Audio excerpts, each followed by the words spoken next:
Savannah Krieger, a deranged mother, killed her son, 3-year-old boy, and herself. And it seemed like the motive was in some way to hurt the ex-husband. She was breaking into his residence, destroying his personal property.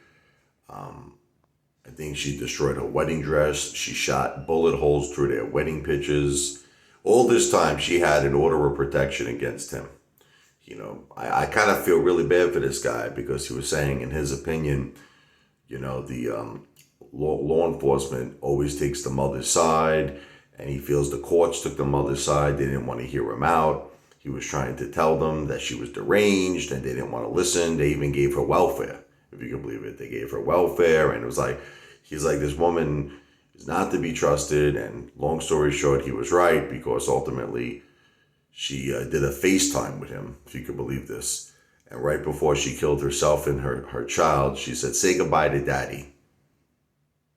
Terrible, absolutely terrible. You don't understand about things like this. Why do you have to involve the child?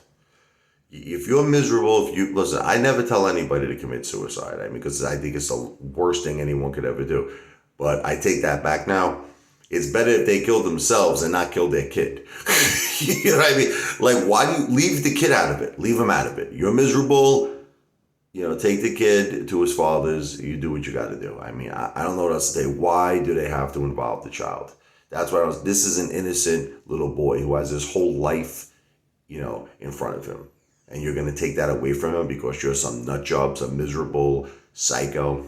It's terrible. God bless that poor child. Absolutely, absolutely terrible that this happens. It really is.